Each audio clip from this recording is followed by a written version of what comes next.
Nathaniel Brooks was 44 years old when his wife fired him from the medical technology company they had spent 13 years building together. She did it inside the main boardroom of Viridian Surgical Systems, beneath a wall displaying photographs of the first operating rooms that had used their equipment. 11 directors sat around the polished table. Senior executives watched through a secure video link. Nathaniel sat near the far end, wearing a plain charcoal suit, his hands folded calmly in front of him. His wife, Simone Brooks, stood beside the presentation screen in an ivory business suit and announced that the company had outgrown its founder. She did not use those exact words at first. She called it a leadership transition. She described Nathaniel as a brilliant inventor whose management style no longer matched the needs of a global organization. She said Viridian required discipline, market confidence, and executive experience. Then she announced that the board had voted to terminate Nathaniel from every operating role effective immediately. His access card would be disabled. His office would be cleared under supervision. He would remain a minority shareholder, but would have no authority over product development, licensing, or strategy. Simone looked directly at him. "This is not personal," she said. "It is about protecting the company we built." Nathaniel studied the faces around the table. Several directors looked uncomfortable. Two refused to meet his eyes. One man, venture capitalist Russell Kane, watched Nathaniel with open satisfaction. Russell had spent the previous year convincing Simone that Viridian could become a $10 billion company if Nathaniel stopped acting like an engineer and allowed real executives to lead. Nathaniel looked back at Simone. "Are you finished?" Her expression tightened. "You will receive the formal documents this afternoon." That was when Dr. Miriam Cole, the oldest independent director, closed the folder in front of her. "No," she said. Simone turned. "Excuse me." Miriam looked toward the company attorney. "Before Mr. Brooks leaves, the board needs to address the ownership of the patent portfolio." Russell leaned forward. "That matter has already been reviewed." "Apparently not correctly," Miriam answered. The general counsel opened a second file. Simone stared at him. "What is this?"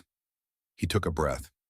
"The patents covering the Viridian guidance platform, surgical mapping system, sensor calibration process, and adaptive imaging software are not owned by Viridian Surgical Systems."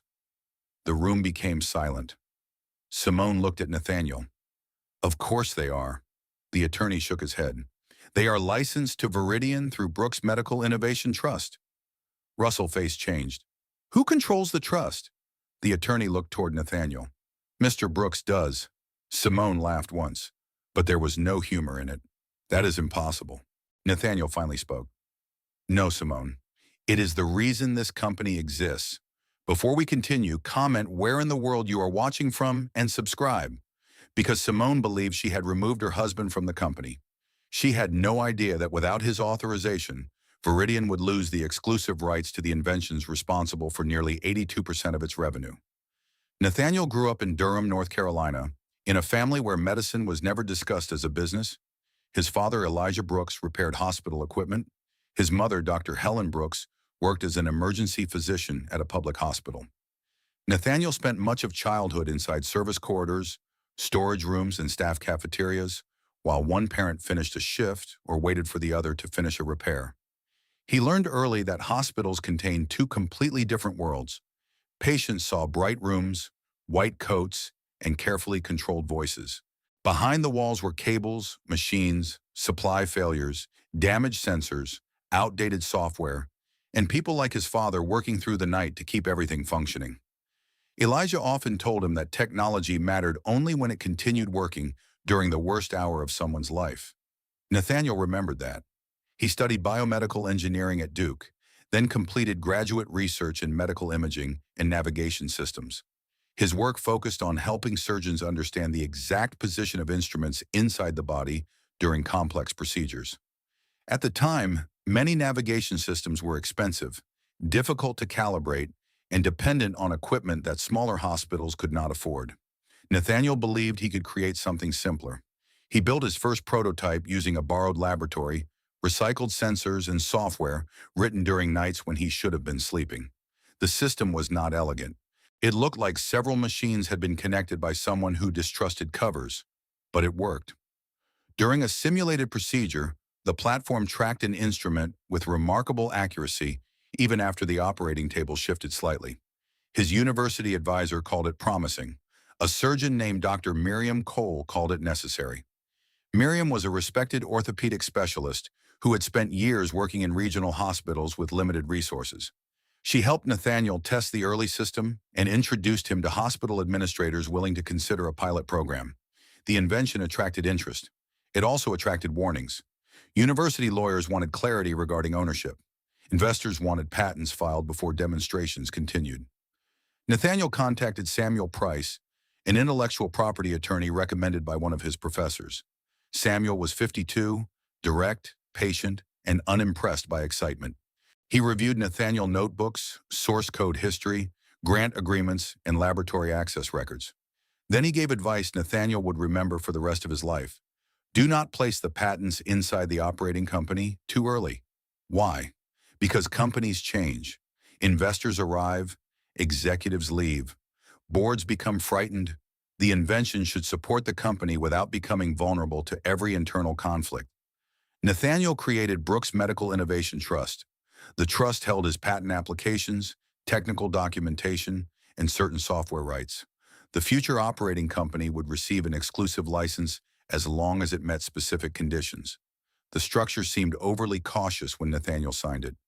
Years later, it would become the only reason he could not be erased from his own work. Simone entered his life when the invention was still a prototype. She was 31 and worked as a hospital procurement consultant. She helped health systems evaluate major technology purchases and negotiate contracts with suppliers. They met during a medical innovation conference in Atlanta. Nathaniel stood beside a small demonstration table, explaining his system to anyone willing to stop. Most attendees walked past toward larger displays with professional lighting and expensive promotional materials. Simone stopped. She watched the demonstration. Then she asked how long calibration required. 9 minutes. Too long. Nathaniel looked at her. Most competing systems require nearly 20. Hospitals do not compare you only with competitors.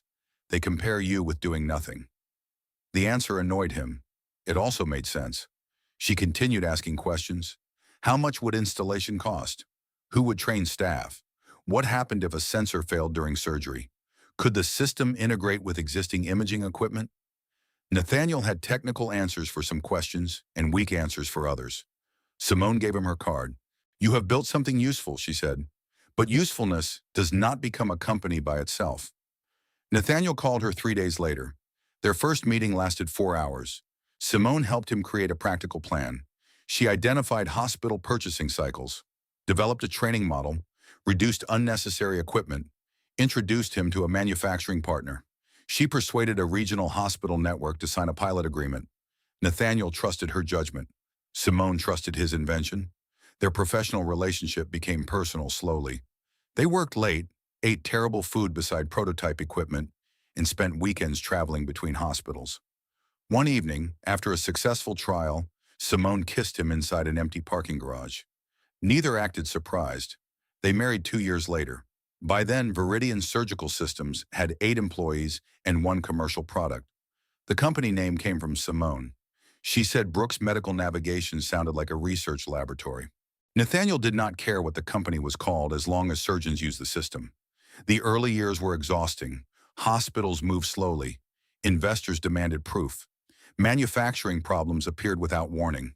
A sensor supplier changed specifications and caused weeks of recalibration. One hospital refused payment after claiming training had been incomplete. Nathaniel solved technical problems. Simone solved commercial ones.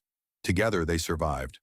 Their first major breakthrough came when a surgeon used the Viridian platform during a complicated spinal procedure and avoided damage to a major nerve structure. The hospital published the results. Other hospitals called. Revenue increased. The company raised its first major investment round. During negotiations, the new investors asked why Viridian did not own the core patents directly. Nathaniel explained the trust and exclusive license. Several objected. Russell Kane was not part of the company then, but another investor made the same argument he would later repeat. The patents should belong to shareholders funding commercialization. Samuel Price defended the structure. Viridian receives exclusive global rights as long as the company follows the license conditions, pays modest royalties, protects product integrity, and does not remove Mr. Brooks from scientific oversight without independent review. The investors demanded changes. Nathaniel agreed to extend the license term and provide stronger protections for Viridian. He refused to transfer ownership. Simone supported him. At the time, she said the patents were the one thing they should never surrender. The investment closed. Viridian expanded. Nathaniel developed a second-generation platform combining surgical navigation with adaptive imaging. The new system could adjust for movement during a procedure and improve accuracy without requiring expensive fixed installations. Hospitals adopted it quickly. The company grew from 8 employees to 80, then to 300, then more than 1,000. Simone became chief executive. Nathaniel became chief innovation officer and executive chairman. The roles suited them initially. Simone handled investors, hospital systems, sales, international expansion, and regulatory strategy. Nathaniel led engineering, research, clinical partnerships, and product safety. Their marriage also seemed strong. They purchased a modern home outside Raleigh. They had one daughter, Ava, after years of believing parenthood might not happen. Nathaniel protected evenings with Ava whenever possible. Simone traveled more. Neither complained at first. They believed sacrifice was temporary. Success changed the company faster than either expected. Viridian entered European markets. A large medical distributor signed a national contract. Revenue crossed $400 million. Private investors began discussing a public offering. That was when Russell Kane arrived. Russell ran Kane Horizon Partners, a growth investment fund known for taking founder-led companies toward public markets. He was 49, polished, persuasive, and extremely good at making aggressive decisions sound inevitable. Kane Horizon invested $180 million in Viridian for a significant minority stake and 2 board seats. Russell admired Simone immediately. He praised her command of the market. He told other directors that she was one of the strongest operators in medical technology. He treated Nathaniel differently. At first, the difference was subtle. Russell called him the visionary, the inventor, the scientific heart of the company. The words sounded complimentary. They also placed Nathaniel safely outside power. During strategy meetings, Russell interrupted technical explanations and asked for financial conclusions. When Nathaniel warned that faster expansion could strain clinical support, Russell called the concern typical founder caution. When Nathaniel rejected a cheaper component because long-term reliability data was incomplete, Russell described him as emotionally attached to engineering perfection. Simone defended Nathaniel at first. The product exists because he refuses shortcuts, she said. Russell smiled. And the company exists because you know when perfection becomes delay. The compliment worked. Over time, Simone began repeating his language. Nathaniel noticed. During one board meeting, he objected to launching a software update before completing a full clinical validation cycle. Simone said competitors would gain 6 months if they waited. Nathaniel answered that releasing unverified medical guidance software could create risks nobody could reverse. Russell leaned back. Every founder eventually has to decide whether he trusts the institution he built. Nathaniel looked at him. I trust evidence. That sounds impressive, Russell said. It is also how companies miss markets. The board approved the accelerated timeline. Nathaniel used his authority under the patent license to require additional safety review before release. The delay lasted 12 weeks. Testing uncovered a serious calibration defect affecting certain operating conditions. Fixing it prevented potential surgical errors. Nathaniel expected the discovery to end the argument. Instead, Russell treated it as proof that Viridian needed a faster internal process. He suggested Nathaniel had allowed the defect to develop because the engineering department lacked executive discipline. Simone did not correct him. That moment stayed with Nathaniel. The marriage began changing alongside the company. Simone returned home later. She answered board messages during dinner. She spoke about Nathaniel as if he were another executive she needed to manage. When he disagreed, she accused him of using the marriage to influence business decisions. When he tried discussing the marriage, she accused him of introducing emotion into leadership questions. Nathaniel became quieter. That made Simone more certain that he had withdrawn. They stopped sharing information naturally. Simone learned about product concerns through reports. Nathaniel learned about expansion plans through board materials. Ava noticed the distance. She was 11 when she asked why her parents spoke more kindly to strangers than to each other. Neither had an answer. Russell increased pressure for a public offering.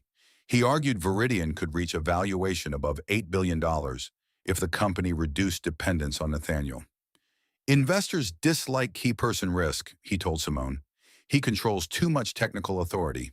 He is the founder. Founders can remain symbolic. Nathaniel is not symbolic. That is the problem. Russell recommended restructuring the patent license.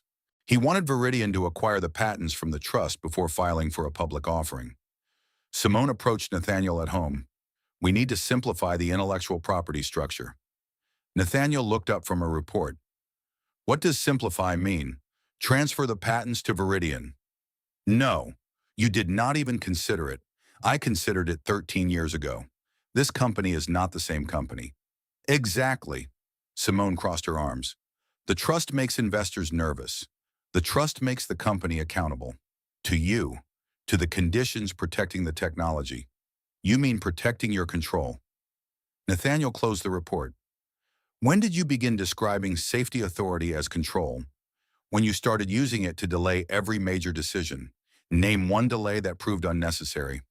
This is not about individual incidents. It is always about individual incidents when patients are involved. Simone looked frustrated.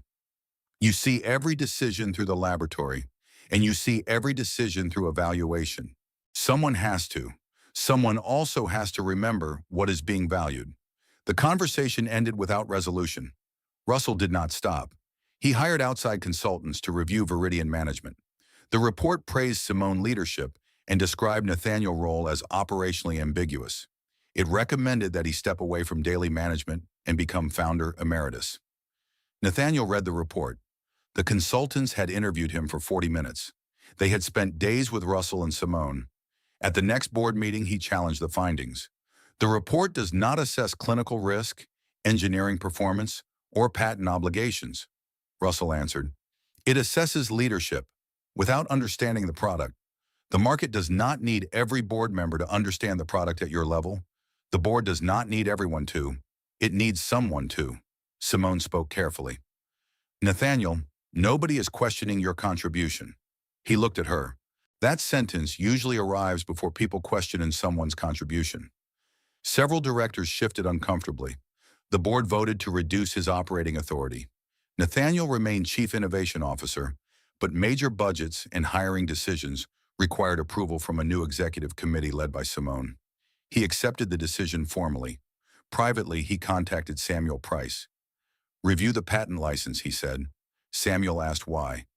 Because they are preparing to remove me. Are you certain? No. That is why I want certainty about the documents. Samuel reviewed the trust, amendments, investor agreements, and board resolutions. The core protections remained intact. Viridian held exclusive rights only while the company maintained Nathaniel as scientific director or obtained approval from an independent patent oversight committee before removing him. The committee had never been formed because no one expected the clause to matter. If Viridian terminated Nathaniel without completing the review, the trust could issue a notice of breach. The company would have 60 days to cure. If it failed, exclusivity could end. Viridian would still have limited rights to support existing systems, but it could not manufacture new units, release major updates, or sublicense the technology without a new agreement. Samuel looked at Nathaniel across the conference table. Does Simone know this? She signed the original license. 13 years ago. She also signed 2 amendments. People remember what they want documents to mean. Nathaniel looked down. I do not want to destroy the company. Then do not. Protecting your rights is not destruction. More than 1,000 employees depend on Viridian, which is why the board should read before firing the person who owns the patents. Nathaniel instructed Samuel to take no action unless the company moved against him. He hoped Simone would stop. She did not. Russell created a new crisis. During due diligence for the proposed public offering, an investment bank questioned why product development decisions remained subject to Nathaniel's technical approval. Russell told Simone the transaction could lose billions in valuation. That number became the center of every discussion. Simone began believing Nathaniel was choosing personal authority over the company future. She met him in their home office one evening. I need you to sign the patent transfer. No. Then resign from operational authority voluntarily. No. Her voice sharpened. You are forcing me to choose between you and the company. Nathaniel looked at her for a long moment. No. Russell has convinced you those are different things. Do not blame him. I am not. You are responsible for your choices. She stood. You always do this. Do what? Speak calmly so everyone else sounds unreasonable. Would shouting make the patent safer? This is not about safety. Then what is it about? Simone looked at him. Trust. Nathaniel nodded. I agree. She did not understand the answer. 3 weeks later, Nathaniel received a confidential message from Dr. Miriam Cole. They are preparing a termination vote. When Friday. Does Simone support it? She introduced the resolution. Nathaniel closed his eyes. Miriam continued. Russell claims the patent issue is manageable. Has counsel reviewed the original license? The board packet includes a summary. A summary prepared by whom? Outside transaction counsel. Not Samuel. No. Nathaniel looked through the glass wall of his laboratory office. Engineers moved between testing stations. A young clinical specialist laughed beside a prototype. This was what he had built. Not the boardroom. Not the valuation. The people solving problems nobody else saw. Miriam asked what he planned to do. Attend the meeting. And then. Listen. Nathaniel did not warn Simone. Part of him wanted to. Another part needed to know whether she would actually complete the decision. Friday morning arrived. Nathaniel ate breakfast with Ava. Simone had already left. Ava looked between the empty chair and her father. Are you both coming to my recital tomorrow? I will. Mom said she will try. Nathaniel smiled sadly. Then I will save her a seat. He drove to Viridian headquarters alone. His access card still worked. Employees greeted him. Several asked about upcoming research projects. Nobody knew he might be gone within hours. At 9 o'clock, Nathaniel entered the boardroom. Simone sat near the screen. Russell sat beside her. Miriam occupied the opposite side. The general counsel, David Mercer, looked exhausted. Simone began with prepared remarks. Viridian had reached a decisive stage. The proposed public offering required unified leadership. Nathaniel's scientific contributions would always remain part of the company history. The language placed him in the past while he remained in the room. She presented the resolution. Termination as Chief Innovation Officer. Removal from the Executive Committee. Revocation of access to facilities and confidential systems. Continuation as a non-executive minority shareholder. Nathaniel asked one question. On what grounds? Simone answered. Persistent obstruction of strategic priorities, refusal to transfer intellectual property, and inability to operate within the current leadership structure. Refusal to transfer property I own is grounds for termination. Russell intervened. The patents exist because Viridian funded development. The earliest patents predate Viridian. Subsequent patents were developed using company resources, under license terms that define ownership. Simone looked at him. This argument is exactly why we are here. Nathaniel turned toward the board. Has every director read the original patent license? Russell sighed. We are not relitigating 13-year-old paperwork, Miriam answered. I have. Russell looked at her. The outside counsel reviewed it. Miriam continued. Then outside counsel should explain Section 14. David Mercer lowered his eyes. Simone noticed. What is Section 14? Russell answered too quickly. A legacy founder protection clause. Miriam looked at him. That is not a legal definition. Simone turned to David. Explain it. He hesitated. The board has not voted yet. Explain it. David opened the file. The exclusive patent license requires Mr. Brooks to remain scientific director unless an independent technical committee determines removal will not threaten development, clinical safety, or patent compliance. Russell waved a hand. A procedural requirement. It can be cured. Was the committee formed? Miriam asked. No. Did it conduct a review? No. Then terminating him today creates a breach. Russell leaned forward. Viridian can renegotiate. With whom? Everyone looked toward Nathaniel. The vote continued anyway. Russell believed Nathaniel would surrender rather than risk the company. Simone believed the patent issue was a negotiating tactic. 7 directors voted for termination. 3 voted against, 1 abstained. The resolution passed. Simone looked at Nathaniel. The leadership transition is effective immediately. Nathaniel sat quietly. Then Miriam closed her folder. No. The scene unfolded exactly as it had to. David explained that the patents were held by Brooks Medical Innovation Trust. The trust controlled 17 domestic and international patent families. 4 were essential to Viridian current products. 9 covered software, sensor systems, calibration, surgical mapping, adaptive imaging, and integration processes. The license generated nearly all Viridian commercial rights. Simone stared at Nathaniel. You placed our patents in a personal trust before Viridian existed and never transferred them. You knew that. I knew there was a license. I did not know you could take everything away. Nathaniel's voice remained calm. I cannot simply take everything away. Viridian has obligations. So does the trust. Russell looked at David. What happens now? The trust may issue a breach notice. Viridian receives 60 days to cure, and if it does not, exclusive rights terminate. The room remained silent. Russell turned to Nathaniel. You would destroy billions in value because you lost a job. Nathaniel looked at him. You recommended firing the person responsible for the license without reading it. Do not describe the consequences as my emotion. Simone stood. We need to speak privately. Nathaniel did not move. Anything relevant to the company can be discussed here. This is also our marriage. You separated those when you presented the termination resolution. Her face tightened. Do you want revenge? No. Then what do you want? The independent review required by the agreement. Russell laughed. You want a committee to decide whether your wife can fire you? No. I want qualified people to decide whether Viridian can separate the technology from its scientific leadership without putting patients, patents, and employees at risk. Simone looked toward the board.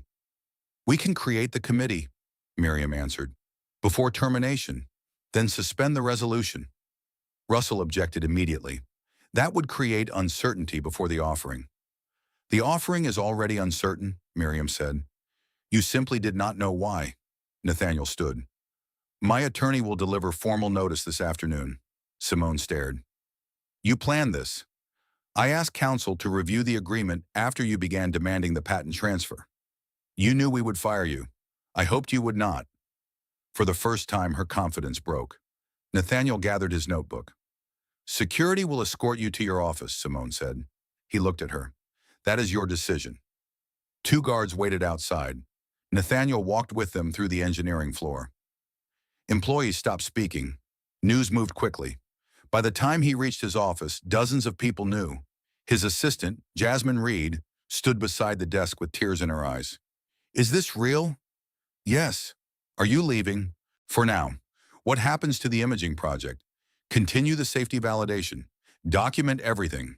Do not let anyone accelerate the schedule without full testing. Jasmine nodded.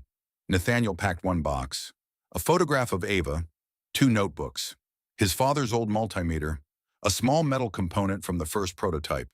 He left the company carrying less than he had brought into it 13 years earlier. That afternoon, Samuel delivered the breach notice. Viridian had 60 days to reverse Nathaniel termination or complete the independent review required under the license. The board hired separate counsel. The proposed public offering paused immediately. Investment banks demanded clarification. Potential investors asked whether Viridian actually controlled its core technology. The company's stock had not yet entered public markets, but private share values fell sharply. Russell blamed Nathaniel. Miriam blamed governance failure. Employees blamed everyone. Simone returned home late. Nathaniel was waiting in the library. Ava was staying with Simone's sister for the night. Simone entered still wearing the ivory suit from the board meeting. You issued the notice? Yes. You could have called me first. You could have read the license first. She dropped her bag onto a chair. Do you understand what you have done? Do you understand what you did? I protected the company. From me. From dependence on one person? Nathaniel looked at her. The platform depends on the patents whether I sit in the building or not. You created that dependence deliberately. I created protection deliberately. For yourself, for the inventions. She shook her head. Stop hiding behind principle. Stop hiding behind valuation. The room became silent. Simone spoke more quietly. Russell says investors may withdraw. Russell has been wrong about the patent structure, clinical risk, and the public offering timeline. Perhaps stop beginning sentences with his name. Her expression changed. Are you accusing me of something? Should I be? No. Nathaniel studied her. Then why does that question frighten you? Simone looked away. There had been no physical affair, but the emotional alliance between Simone and Russell had crossed boundaries neither acknowledged. They shared late dinners, private strategy calls, messages criticizing Nathaniel. Russell told Simone she was the true builder of Viridian. She allowed him to diminish her husband because the comparison elevated her. Nathaniel did not need an affair to understand betrayal. The board had become the room where Simone sought the admiration she no longer wanted from him. She spoke defensively. Russell believes in my leadership. I believed in it before he knew your name. You never treated me like the chief executive. I treated you like my partner. Exactly, Nathaniel stared. You say that as if partnership were smaller. At work, sometimes it was. There it was. The truth beneath the conflict. Simone wanted authority nobody could question. Nathaniel represented the one part of Viridian she could not fully control. Not because he was louder, because the inventions still belonged to him. She continued. Every time I made a major decision, you could stop it through the license. I stopped decisions involving unsafe products. You also stopped the patent transfer. Because once the patents entered Viridian, Russell could replace both of us and sell the company to anyone he wanted. You do not know that. I know what the documents allow. Simone began crying. This company is my life too. Yes. Then why did you structure it so I could never truly own it? Nathaniel answered carefully. The company has ownership. You have shares. Investors have shares. Employees have shares. The patents are not the company. Without them, we have nothing. That should have made you more careful before firing me. She looked at him with anger and pain. What happens to us? Nathaniel remained silent. Simone waited. Finally, he said, I do not know. The independent review committee formed within 10 days. It included Dr. Miriam Cole, a retired federal medical technology regulator, an independent patent attorney, a biomedical engineering professor, and a hospital safety executive. Nathaniel agreed not to participate in their conclusions. Simone and Russell presented the case for termination. They argued Viridian had developed enough internal expertise to continue without Nathaniel. They described his leadership as obstructive. They claimed he had used technical authority to delay commercial priorities. Nathaniel presented documentation, safety reports, defect discoveries, clinical review records, patent maintenance history, internal messages showing executives had repeatedly tried to shorten testing periods. He did not attack Simone personally. He focused on the system. The committee interviewed engineers. Several were afraid. Jasmine Reed spoke anyway. She described pressure to approve incomplete validation. She showed messages from a new operations executive asking teams to classify unresolved issues as post-launch improvements. Another engineer revealed that Russell Consultants had proposed outsourcing part of the sensor software to reduce costs despite license restrictions. The review expanded. What began as a question about Nathaniel removal became an examination of company governance. The committee found that Viridian could eventually operate without Nathaniel in a daily executive role. It also found the company was not prepared to do so immediately. Scientific authority had been fragmented. Safety decisions lacked clear protection from financial pressure. Patent compliance training was inadequate. Several executives misunderstood what technology Viridian owned. The committee recommended a 2-year transition. Nathaniel would return as Chief Scientific and Patent Officer. He would train a successor approved by the committee. Viridian would create an independent clinical safety board. The patent license would continue. Simone would remain chief executive, but lose unilateral authority over scientific leadership. Russell demanded the board reject the recommendations. If we accept this, Nathaniel wins. Miriam looked at him. This is not a marriage contest. It is a license requirement. Russell turned to Simone. You cannot lead with him holding veto power. Simone looked at the report.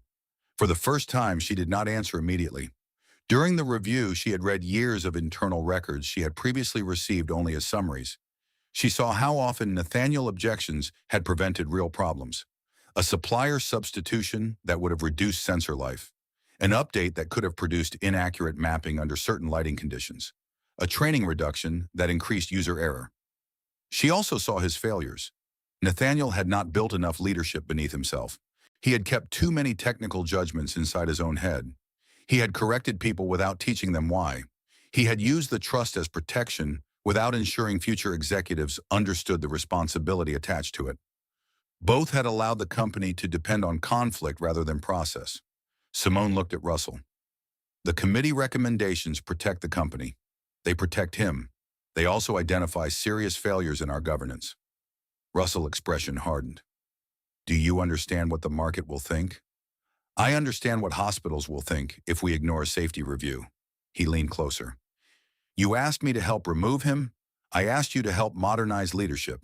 Do not rewrite the conversation now. Several directors watched them. Simone finally saw what Nathaniel had seen months earlier. Russell did not care whether she led Viridian. He cared whether someone controllable led it. She had been useful because she wanted authority badly enough to confuse his support with loyalty. The board accepted the committee recommendations. Nathaniel returned to Viridian 37 days after being escorted out. Hundreds of employees gathered in the main atrium. He had not requested a welcome. Jasmine organized it anyway. Nathaniel walked through the crowd carrying the same box he had taken home. People applauded. He felt no triumph, only responsibility. Simone waited near the elevators. They looked at each other. Welcome back, she said. Thank you. Nothing more. At the next board meeting, Russell attempted to remove Miriam from the independent director role. The motion failed. 2 directors aligned with Kane Horizon resigned. Russell remained on the board because of investment rights, but his influence weakened. Then the internal audit found something worse. During the months before Nathaniel's termination, Russell had held discussions with a multinational medical device corporation called Harlan Global. The discussions concerned a possible acquisition of Viridian after the public offering. Harlan was particularly interested in the patent portfolio. Russell had represented that the patents could be transferred into Viridian before any sale. He had encouraged Simone to remove Nathaniel, partly because Nathaniel would oppose an early acquisition. Simone discovered the records in a confidential transaction folder. She confronted Russell after a board meeting. You plan to sell Viridian, explore a strategic outcome. Without telling me, preliminary conversations are normal. You told Harlan the patents would be transferred. That was the expected outcome. Expected by whom? By anyone behaving rationally. Simone stared. You used me to remove the one person who could stop the sale. Russell smiled coldly. I supported you because you understood growth. Do not become sentimental now. This company is not a financial position. Everything is a financial position eventually. The sentence ended their alliance. Simone took the documents to Miriam and company counsel. The board launched an investigation. Kane Horizon had not violated criminal law merely by discussing a sale, but Russell had failed to disclose conflicts and had influenced governance decisions connected to his potential exit. The board removed him from committee roles. Kane Horizon later sold part of its Viridian stake to long-term healthcare investors at a lower value than Russell expected. He retained wealth. He lost control. The marriage was harder. Nathaniel moved into a townhouse near Viridian headquarters. He and Simone shared custody of Ava. They attended counseling with Dr. Elaine Porter. During the first session, Simone said Nathaniel had protected patents more carefully than he protected their marriage. Nathaniel answered that patents had written rules. Elaine looked at him. That explains the behavior. It does not excuse it. He nodded. Simone admitted she had enjoyed Russell's admiration. Not romantically, she said. Elaine asked why that distinction mattered. Because I did not have an affair. You created a private alliance against your husband. Physical intimacy is not the only form of disloyalty. Simone looked down. Nathaniel remained silent. Elaine turned to him. Did you use the trust to punish her? No. Did any part of you enjoy watching the board discover she could not remove you? Nathaniel hesitated. Yes. Simone looked at him. He continued. For several minutes. Elaine nodded. And after. I realized the company was in danger because both of us had allowed our marriage conflict to become governance. That answer changed the conversation. They did not reconcile quickly. Simone needed to understand why she had made respect dependent on control. Nathaniel needed to understand why he had treated silence as moral superiority. He believed that because he did not shout, manipulate, or seek public attention, he was automatically behaving well. He was not. He withheld information, allowed resentment to harden, waited for documents to prove what conversation should have addressed earlier. He had warned Simone about Russell, but often through contempt rather than vulnerability. He said Russell was wrong. He rarely said, I am afraid you trust him more than me. Simone had wanted Nathaniel to recognize her as a leader, separate from their marriage. Instead of asking for that recognition honestly, she surrounded herself with people who made him smaller. Neither failure justified the firing. Both mattered afterward. Viridian changed. The company abandoned the rushed public offering. It spent 18 months strengthening governance, clinical review, and patent education. Nathaniel trained 3 senior scientists rather than one successor. He wanted no future system to depend entirely on a single person. The trust license was amended, not transferred. The new agreement gave Viridian stronger long-term stability while preserving independent oversight. If Nathaniel died, retired, or became unable to serve, a qualified scientific council would assume authority. No spouse, founder, investor, or executive could control the patents alone. Simone supported the amendment. That mattered more than any apology. 2 years after the termination meeting, Nathaniel stepped down from daily executive leadership voluntarily. He became chair of the scientific council and focused on long-term research. Simone remained chief executive. Under her leadership, Viridian expanded responsibly. Revenue crossed $1 billion. The company entered public markets at a valuation below Russell's original promises and above what cautious advisors expected. The offering succeeded because investors trusted the governance reforms. Nathaniel and Simone remained separated through most of that period. They attended Ava school events together, shared dinners occasionally, learned to speak without turning every sentence into evidence. One evening, 3 years after the firing, Simone visited Nathaniel's townhouse after Ava graduation ceremony. They sat on the small balcony overlooking the city. Simone spoke first. I used to believe the board reveal was the moment I lost. Nathaniel looked at her. It was not. No. When was it? Months earlier. When Russell criticized you and I enjoyed it. Nathaniel remained quiet. She continued. I told myself I was finally being seen. But I was being seen only as long as I helped him remove what he could not control. And me. I stopped seeing you as my husband before I stopped seeing you as an obstacle. The honesty hurt. It also opened space. Nathaniel asked, why did you fire me instead of asking me to step back? Because I wanted proof the company belonged to me too. He considered that. It did. Not in the way I wanted, which was, I wanted to know I could make the final decision, even if it was the wrong one. She nodded. Yes. Nathaniel looked at the city lights. My father repaired machines nobody thanked him for. I built my whole identity around not needing recognition. Simone listened. Then when you stopped recognizing me, I pretended it did not matter. It mattered, more than I admitted. Why did you not tell me? Because needing recognition felt weak. Simone smiled sadly. We destroyed almost everything trying not to look weak. They sat in silence. Then she asked the question both had avoided. Do you think we could try again? Nathaniel did not answer quickly. Simone waited. Finally he said, not by returning to what we had. No, if we try, it has to be something new. She nodded. They began slowly. No dramatic reunion, no immediate return home. They dated. They attended therapy. They created boundaries between marriage and company. Simone never again voted on Nathaniel employment. Nathaniel never again used patent authority without independent documentation. They rebuilt trust through small acts rather than public declarations. 2 years later, they moved into a new home together. Ava, then preparing for university, told them the timing was inconvenient because she had already become accustomed to having two bedrooms. Nathaniel offered to preserve both. Simone laughed. The marriage survived, not because Nathaniel owned the patents. Ownership prevented erasure. It did not create forgiveness. The patents gave him leverage. What he did with that leverage revealed whether the principles behind them were real. He could have terminated the license. He could have forced Viridian into crisis. He could have demanded Simone resignation. He did none of those things. He demanded the review both had agreed to years earlier. The review protected him. It also exposed his own leadership failures.